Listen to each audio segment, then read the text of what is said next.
Bahagi ng pagpapalakas ng Aquino administration sa sektor ng agrikultura sa bansa, ay sinusulong naman ngayon ang paggamit ng B5 biofuel na mula sa langis ng niyog.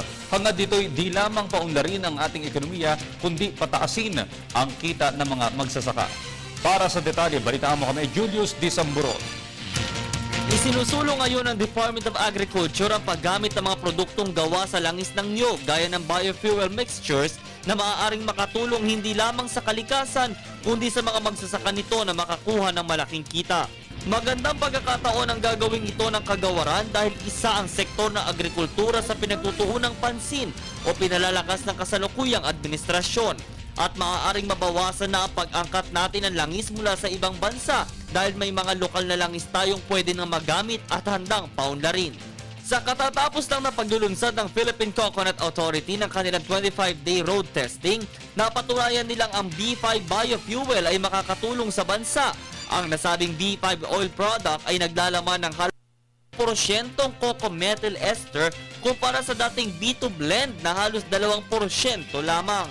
Malaking tulong umano ang pagdadagdag ng biodiesel content ayon kay Coconut Authority Administrator Euclides Forbes.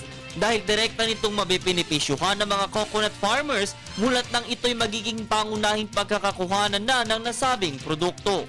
Dagdag pa niya na makakatipid ng mahigit 10 bilyong piso ang bansa kung gagamitin natin ang mga alternatibong ito na siyang magdadagdag sa halo ng biodiesel. Mas lalo din itong matutulungan ang ekonomiya ng bansa na umangat. Malaking demanda nakikita ng PCA sa nasabing B5 biofuel dahil sa malaking tulong din ito sa kalikasan. Eco-friendly na, iwas polusyon pa.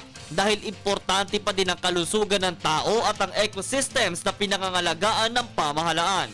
Hindi lang din ekonomiya at kalikasan na magkakaroon ng positibong resulta dahil makakagawa din ito ng maraming trabaho o coconut oil mining workers na siyang gagawa ng langis at maaari din makatanggap ng social amelioration and welfare program.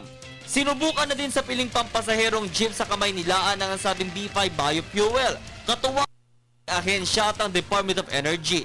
Plano pa din nilang palawakin ang programa at layong ipalaganap ito sa mga pampublikong sasakyan.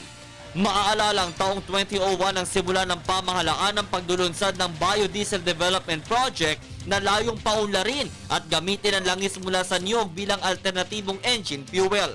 Patuloy itong isusulong ng pamahalaan upang mapadami ang supply ng biofuel na base sa lumabas na resulta ay nasa 50% ang nabawas na carbon dioxide emission o maitim na buga ng usok mula sa mga sasakyan. Para sa Telebisyon ng Bayan, ako si Julius Disamburo.